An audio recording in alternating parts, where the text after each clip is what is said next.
Bismillahirrahmanirrahim. Assalamualaikum warahmatullahi wabarakatuh.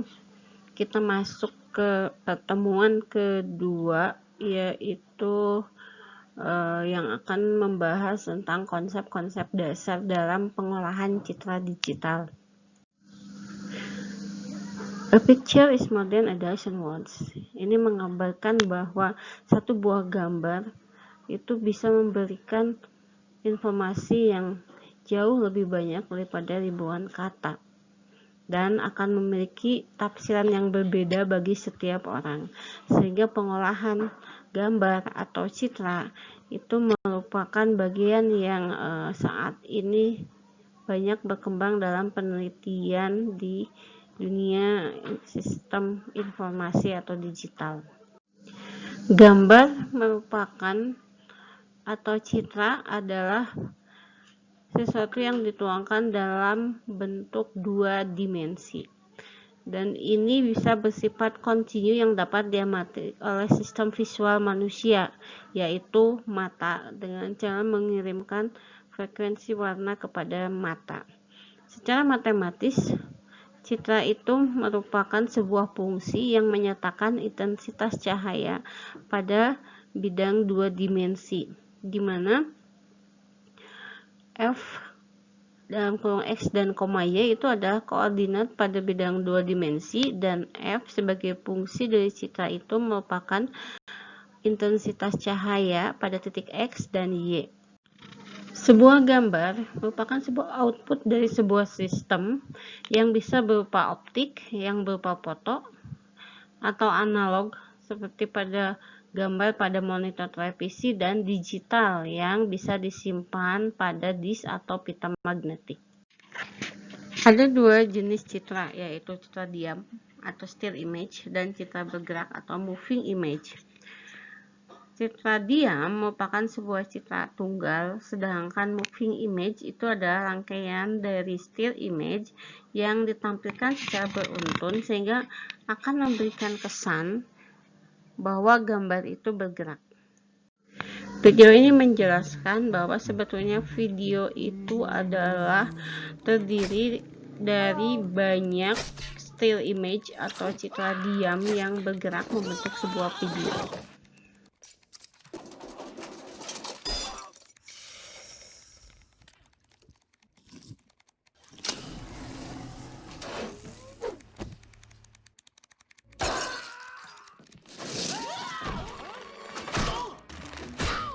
Goal too.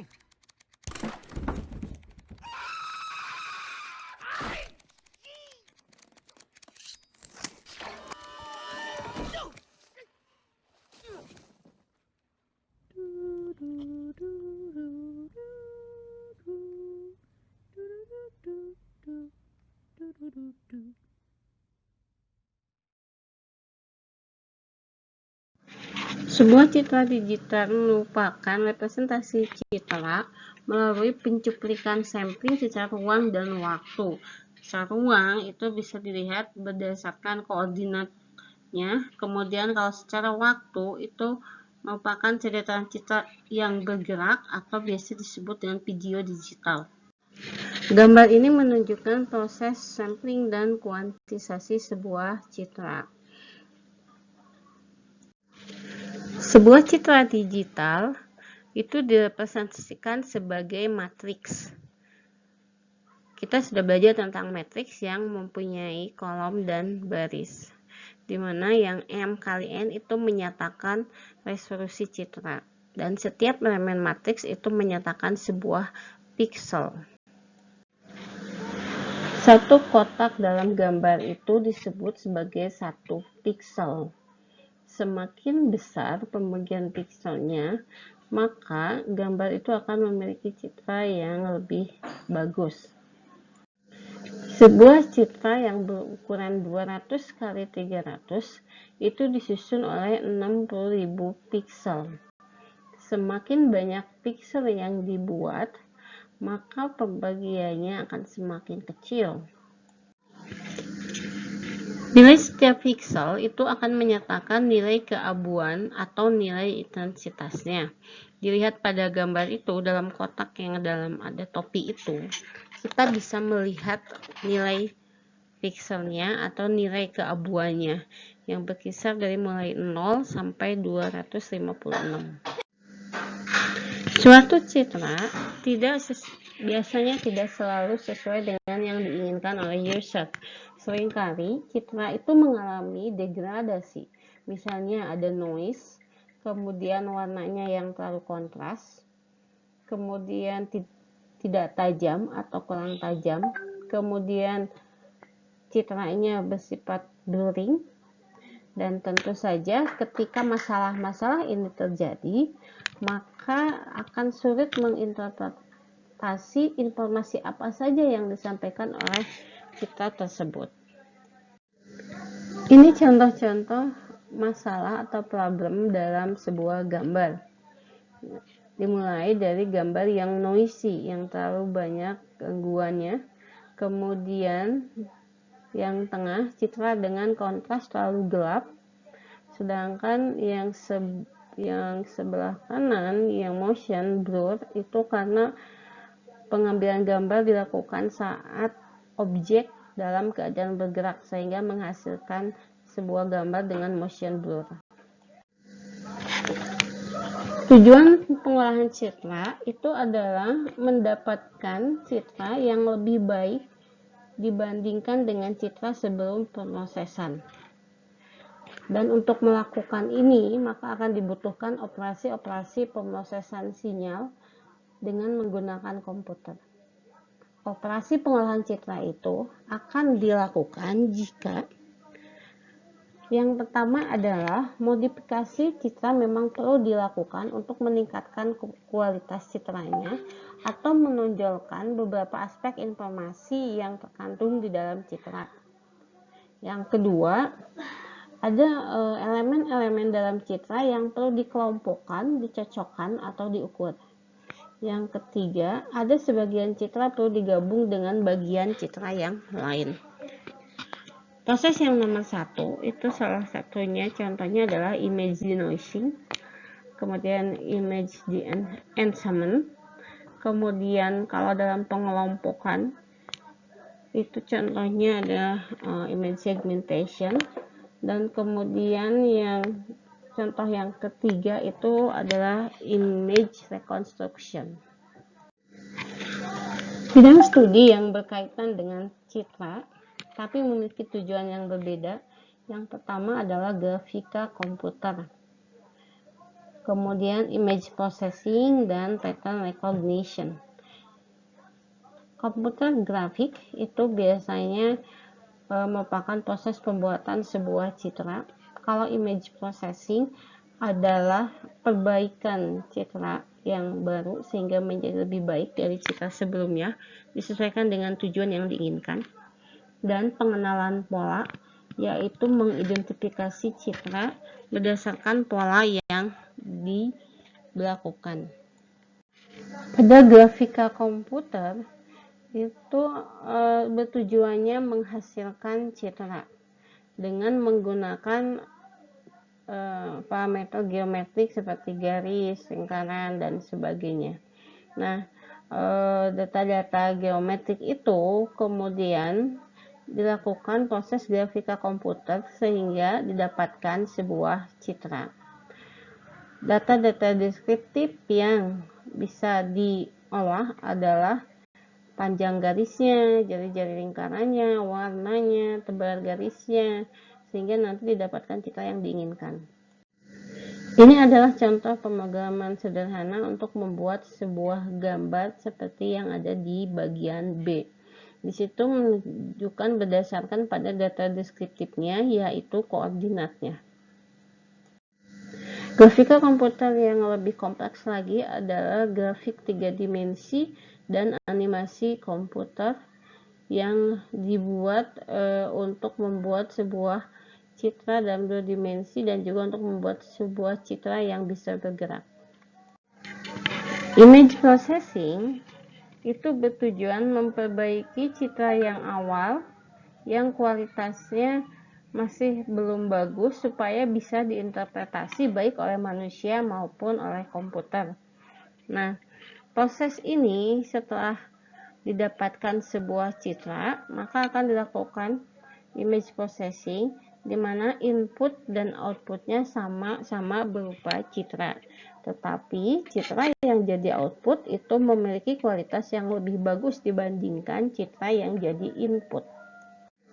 Ini adalah contoh pemrosesan gambar yang diakibatkan oleh adanya gambar yang noisy. Setelah dilakukan image denoising, akan didapatkan gambar atau citra yang lebih baik. Ini merupakan contoh pemrosesan gambar image enhancement, di mana gambar sebelumnya tidak memiliki kejernihan dan gambar sesudahnya didapatkan citra yang lebih bagus. Image blurring diaplikasikan kepada citra yang memiliki blur yang tidak bagus. Ini dibuat atau dilaksanakan supaya citra yang dihasilkan itu lebih jelas. Setelah melalui proses image processing, maka selanjutnya adalah pattern recognition. Pengenalan pola merupakan pengelompokan data numerik dan simbolik yang dilakukan oleh mesin. Tujuannya pengelompokan ini adalah untuk mengenali suatu objek di dalam citra, sehingga inputnya berupa citra dan outputnya merupakan sebuah deskripsi objek.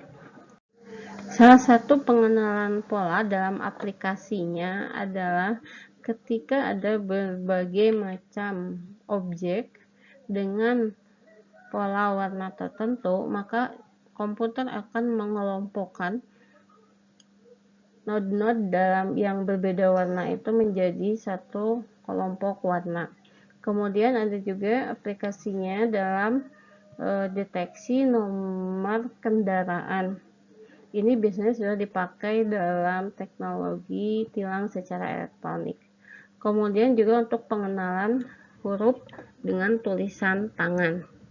Dengan tulisan tangan dilakukan proses pengenalan pola sehingga kita bisa tahu bentuk atau huruf yang kita tulis itu termasuk huruf apa, A, B, atau C. Operasi pada pemrosesan citra digital itu ada 5 jenis, yaitu image enhancement, image compression, image analysis, kemudian image reconstruction, dan image restoration. Nanti kita akan bahas di slide selanjutnya.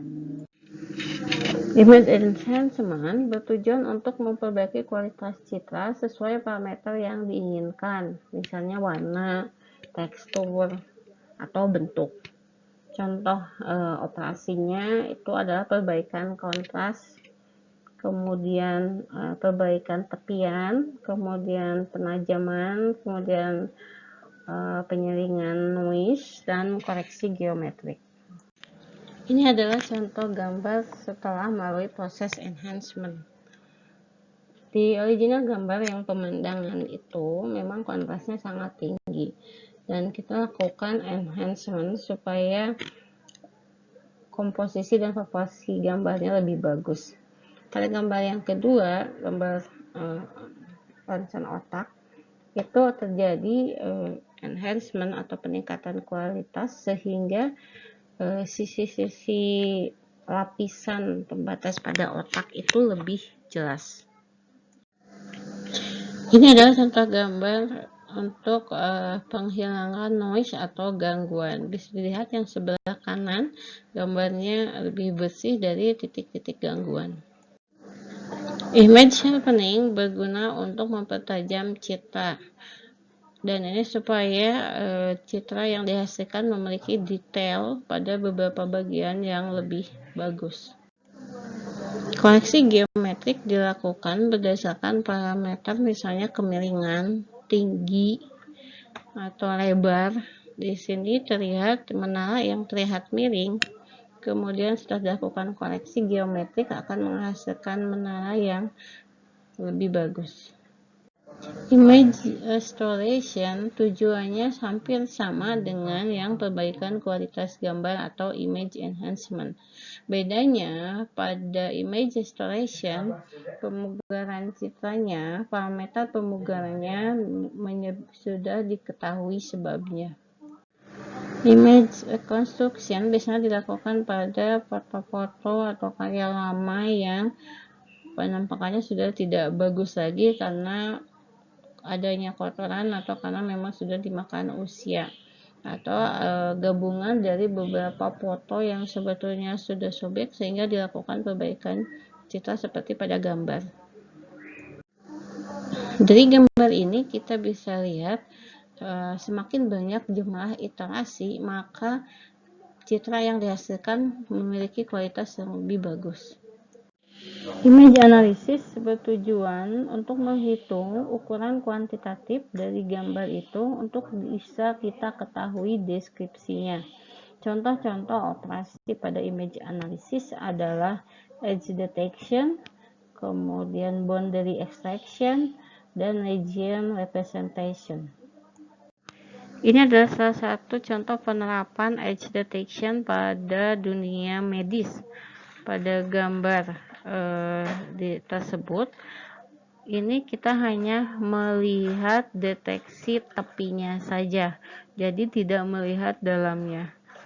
Ini untuk melihat apakah kondisi gigi atau otak yang sedang kita analisis itu memiliki termasuk gigi yang bagus atau gigi yang sudah tidak bagus. Kompresi citra bertujuan untuk menghilangkan atau mengurangi memori pada citra. Jenis-jenis kompresinya itu dibagi dua, yaitu lossless dan lossy. Contoh yang zip sama PNG merupakan termasuk contoh jenis kompresi yang lossless, yaitu data pixelnya sama sebelum dan sesudahnya. Kalau yang lossy, data pixelnya tidak sama persis setelah proses konversi, sehingga pada yang sistem yang jenis lossy, ukuran citra atau ukuran citranya tidak terlalu besar. Ini contoh teknik konversi yang digunakan dan format dokumen yang dihasilkan. Nah, kalau lihat perbandingan lossy dan lossless compression itu bisa dilihat dari besar memori yang digunakan. Nah, untuk JPEG itu lebih kecil, sedangkan PNG karena lossless maka akan menghasilkan file yang lebih besar. Baiklah, untuk pertemuan ini pembahasan kita sampai di sini. Setelah Anda mau nonton videonya, nanti akan ada kuis yang harus Anda isi sebagai bahan bahwa Anda sudah membaca file PPT-nya dan sudah mendengarkan videonya. Kuisnya saya tunggu sampai jam 15.00 untuk kelas A dan jam 18.00 untuk kelas B.